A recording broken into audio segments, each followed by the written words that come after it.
Halo teman-teman, kembali lagi di Undang Project. Kali ini Kak Uce akan menemani teman-teman semua dalam pembelajaran sains ya. Sebelum ke pembelajaran, Kakak harap teman-teman semua mendukung channel kami ya dengan di like, comment, and subscribe, oke? Agar kami tetap semangat membuat video pembelajarannya. Kali ini yang akan kita pelajari yaitu tentunya di sains, materinya ada di kelas 6, di bab 3 tentang penyesuaian diri makhluk hidup dan lingkungannya, oke? Nah, sebelum ke pembelajaran, kakak harap teman-teman semua dapat mencapai tujuan pembelajarannya. Yang pertama yaitu mengidentifikasi cara hewan menyesuaikan diri dengan lingkungan untuk mempertahankan hidup hewan tersebut. Yang kedua, kakak harap teman-teman semua dapat mengidentifikasi cara tumbuhan menyesuaikan diri dengan lingkungan hidupnya untuk mempertahankan hidupnya ya tentunya. Dan yang terakhir yaitu yang ketiga, menyajikan karya tentang cara makhluk hidup menyesuaikan diri dengan lingkungannya. Nah, itu dia tujuan pembelajaran kita kali ini. Oke, yang akan kita pelajari yang pertama tentang penyesuaian diri hewan dan lingkungan. Kemampuan makhluk hidup untuk menyesuaikan diri terhadap lingkungan disebut juga dengan istilah adaptasi ya. Jadi penyesuaian diri hewan itu kita sebut dengan proses adaptasi. Tujuannya untuk memenuhi kebutuhan hidupnya seperti makan, minum, berkembang biak, melindungi diri dari musuh, dan mempertahankan jenisnya. Nah, itu dia cara penyesuaian diri hewan dengan lingkungannya yaitu kita sebut dengan istilah adaptasi. Oke teman-teman? Yang akan kita pelajari lebih detailnya yang pertama penyesuaian hewan dalam memperoleh makanan, kemudian penyesuaian hewan untuk mempertahankan dirinya, dan yang ketiga yaitu penyesuaian hewan terhadap kondisi ekstrim. Oke, kita bahas poin pertama tentang penyesuaian hewan dalam memperoleh makanan. Nah, di bagian ini nanti kita bagi juga menjadi 3 bagian berdasarkan bentuk mulut dari hewan, bentuk paruh dan kaki pada burung, dan yang ketiga yaitu bentuk gigi. Karena beberapa hewan kan memiliki gigi yang berbeda-beda. Oke, kita bahas yang pertama yaitu bentuk mulut. Bentuk mulut, nah kakak ambil contohnya yaitu misalnya serangga. Karena serangga memiliki bentuk mulut yang banyak sekali atau beragam karena disesuaikan dengan jenis makanannya. Beberapa mulut serangga dibedakan menjadi 4 bagian ya. Yang pertama ada penjilat, pengisap, kemudian pengisap dan penusuk. Yang terakhir yaitu penggigit dan pengunyah. Oke. Seperti yang teman-teman lihat di sini ada jenis-jenis mulut pada serangga atau insekta. Ya, yang pertama yaitu ada penjilat atau lalat, kakak ambil contohnya. Yang kedua ada pengisap yaitu kupu-kupu. Karena kupu-kupu mengisap madu ya sebagai makanannya. Yang ketiga yaitu ada pengisap dan penusuk yaitu kakak ambil contoh nyamuk. Dan yang terakhir yaitu ada penggigit dan pengunyah yaitu pada mulut belalang. Nah, itu dia tentang jenis-jenis mulut pada insekta.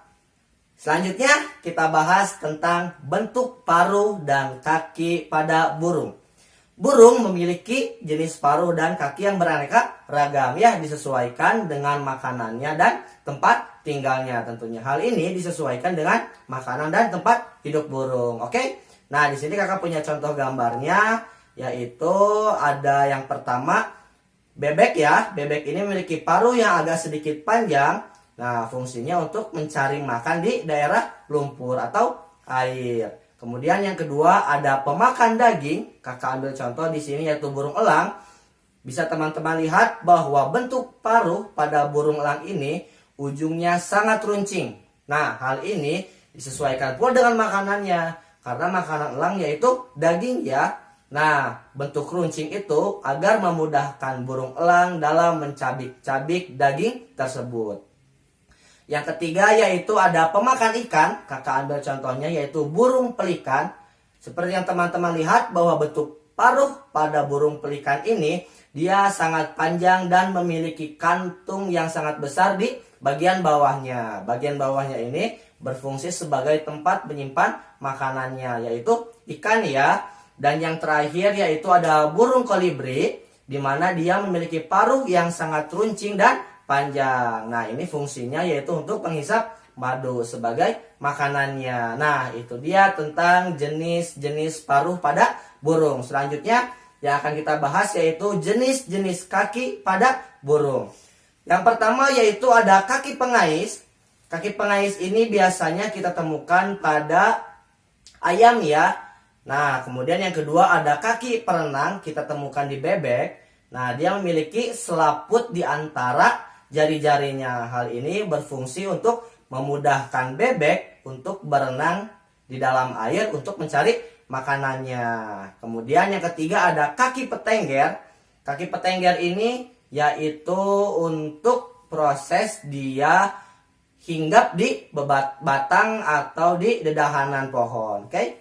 Yang ketiga, yang keempat ada kaki pemanjat. Nah, kaki pemanjat itu bentuknya ada dua kaki ke samping kiri dan ada dua ke samping kanan. Di kaki pemanjat ini tentu fungsinya agar burung memudahkan untuk memanjat pohon. Oke. Dan yang terakhir yaitu ada kaki pemangsa. Kaki pemangsa ini kurang lebih bentuknya seperti ini ya, dimana setiap ujung dari kukunya dia sangat runcing sekali dan tajam. Hal ini agar memudahkan burung tersebut untuk memangsa makanan yang berada di darat. Contohnya yaitu ada pada elang. Oke, jadi kaki pemangsa ini dia terdapat pada burung elang. Itu dia teman-teman tentang jenis-jenis kaki burung. Selanjutnya yaitu yang terakhir bentuk gigi. Bentuk gigi ini yang ketiga. Hewan memiliki bentuk gigi yang sesuai dengan jenis makanannya ya. Jadi hewan itu ada yang pemakan daging, ada yang pemakan tumbuhan atau rerumputan dan lain sebagainya. Hewan pemakan daging seperti harimau, singa, dan serigala memiliki gigi taring yang sangat tajam. Selain tajam juga gigi taring pada hewan tersebut sangat panjang, oke? Karena dia pemakan daging, tentu fungsinya agar memudahkan hewan tersebut dalam mencabik-cabik daging tersebut, oke? Kemudian ada hewan pemakan tumbuhan seperti kambing, sapi, dan kuda. Dia tidak memiliki gigi taring, mereka memiliki gigi seri yang tajam untuk memotong makanan tersebut.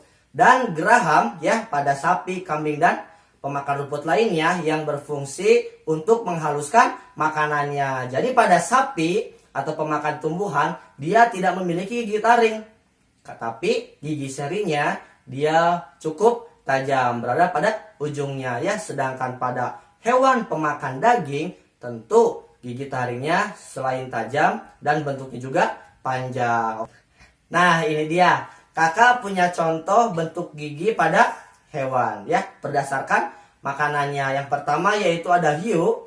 Seperti yang teman-teman lihat bahwa giginya hampir semuanya taring dan tajam karena hiu sudah jelas ya dia pemakan daging. Dan yang kedua yaitu ada singa. Tentu singa juga memakan daging. Lihat bentuk gigi taringnya. Selain panjang dan tajam, tentu cengkraman dari singa ini sangat kuat. Oke? Yang ketiga yaitu ada kuda. Nah, kuda ini lagi tersenyum ya, lagi nyengir biasanya.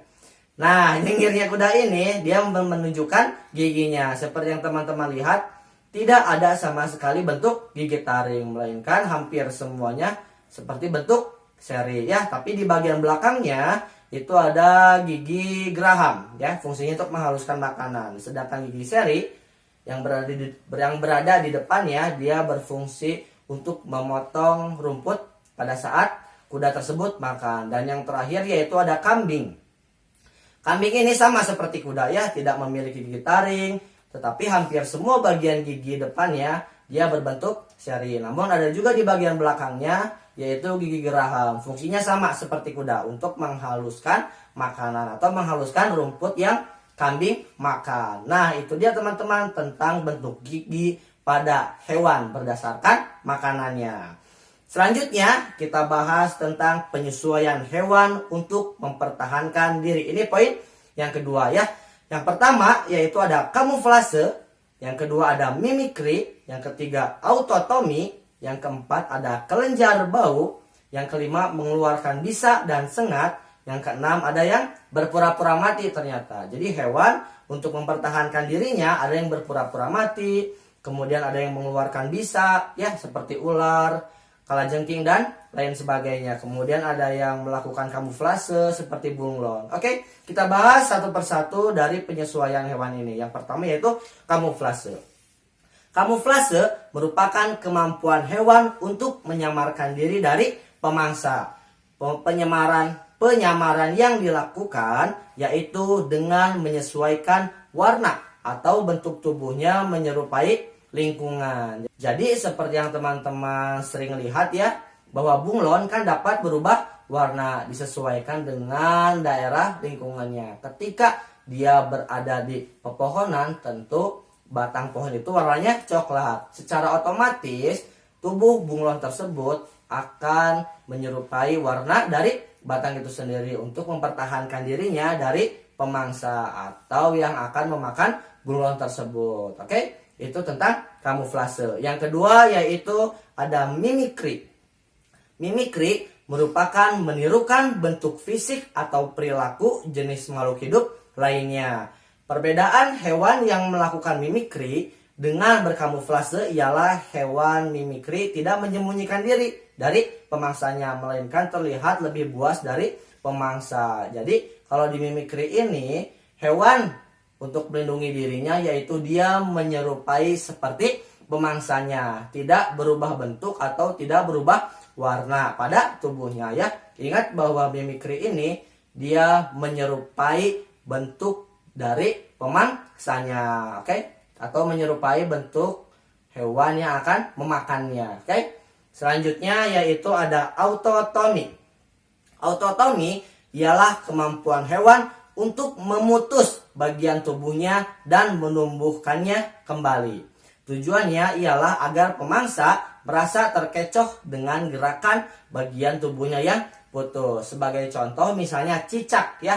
Cicak yang suka berada di dinding rumah teman-teman semua, itu untuk mempertahankan diri dari pemangsanya yaitu dengan memutuskan ekornya. Secara tidak langsung pemangsa atau predatornya akan melihat ekor yang sedang meliuk-liuk atau bergerak-gerak. Nah, pemangsa tersebut merasa terkecoh nantinya karena ekor dari cicak itu kan masih meliuk-liuk ya, meskipun sudah lepas dari bagian tubuhnya, sehingga cicak tanpa ekor dapat lari atau kabur dari pemangsa, sedangkan pemangsa dapat memperhatikan gerakan dari ekor yang meliuk-liuknya. Tapi dengan jarak beberapa minggu atau beberapa hari, ekor cicak pun akan tumbuh kembali seperti semula. Oke, selanjutnya yaitu ada kelenjar bau.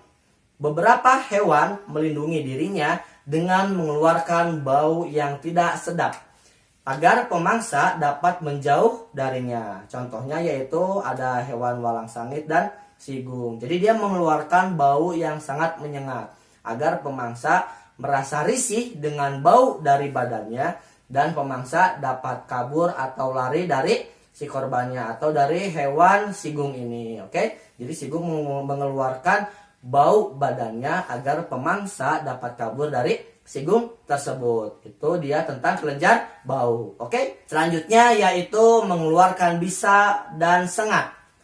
Sebagian besar ular mempertahankan dirinya dengan mengeluarkan bisa, ya seperti kobra dan ular-ular lainnya. Dan bisa ini ada yang beracun, ada yang tidak. Tapi teman-teman tetap harus hati-hati dengan bisa dari setiap ular ya, karena bisa menyebabkan kematian. Hewan lain yang berbisa ialah ada kalajengking dan lipan. Kalau kalajengking ya teman-teman sering lihat mungkin di beberapa gambar ataupun lainnya, dan lipan biasanya hidupnya di dalam air. Kemudian hewan yang menyengat ialah ada ubur-ubur, belut listrik, dan lebah juga. Karena lebah mempertahankan diri dari musuhnya dengan cara menyengat. Ya, ubur-ubur tentu dia menyengat juga untuk mempertahankan dirinya. Oke?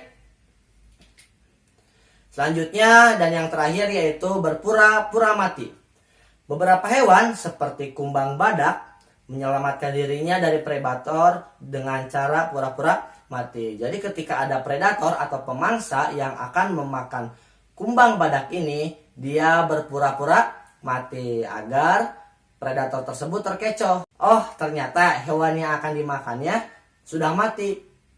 Nah, sehingga predator mengira hewan tersebut sudah mati sehingga dia dapat pergi beneran begitu saja. Padahal sebetulnya dia sedang berpura-pura mati, tidak mati sungguhan. Oke, nah itu cara hewan untuk mempertahankan dirinya dari predator. Oke, selanjutnya yaitu poin yang ketiga, yang terakhir, penyesuaian hewan terhadap kondisi ekstrim. Oke, yang pertama nanti kita akan bahas hewan yang penyesuaian dirinya di kutub, dan yang kedua yaitu hewan yang penyesuaian dirinya ada di gurun. Oke, kita bahas poin yang pertama yaitu penyesuaian di kutub. Nah, kutub ini ialah daerah yang memiliki suhu sangat dingin, bahkan bisa minus 10, 20, bahkan minus 40 derajat ya. Itu artinya kondisinya sangat dingin.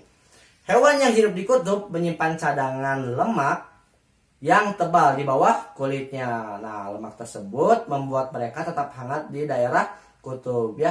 Jadi kalau misalnya teman-teman ada yang merasa gemuk atau kelebihan lemak, nah biasanya badannya suka lebih hangat ketika berada di daerah yang dingin. Begitupun ternyata pada hewan ya. Pada hewan yang memiliki lemak yang sangat banyak, dia akan merasa hangat dan terhindar dari rasa dingin. Seperti contohnya yaitu ada penguin, kemudian ada beruang kutub dan lain sebagainya. Selanjutnya yaitu ada penyesuaian di gurun. Salah satu hewan yang hidup di gurun ialah unta. Unta bertahan hidup dengan cara memiliki punuk ya. Ada bagian punuk, ada 2 punuk di bagian unta. Biasanya kalau misalnya main ke kebun binatang, di antara 2 punuk itu teman-teman bisa menaikinya ya. Nah, di punuk ini dia berisi yaitu cadangan lemak. Lemak tersebut akan dipecah menjadi energi ketika unta sulit atau tidak menemukan makanan sama sekali. Jadi punuk tersebut dia sebagai menyimpan cadangan makanannya berupa lemak. Karena di gurun kan kita tidak tahu kapan unta tersebut dapat menemukan makanannya ataupun tidak. Ketika unta sulit menemukan makanan di gurun, maka proses tubuhnya akan merubah lemak yang berada di punuk menjadi energi bagi unta tersebut. Oke, nah itu dia teman-teman tentang penyesuaian hewan di daerah yang ekstrim ya. Tadi yang pertama di kutub dan yang kedua ada di gurun. Nah itu dia teman-teman video pembelajaran kita kali ini tentang penyesuaian diri pada hewan. Nanti selanjutnya di part kedua kakak akan membuat video tentang penyesuaian diri pada tumbuhan. Oke? Nah teman-teman, jika ada yang ingin ditanyakan silahkan boleh diisi kolom komentar. Selalu ingat like, comment, and subscribe di Undang Project.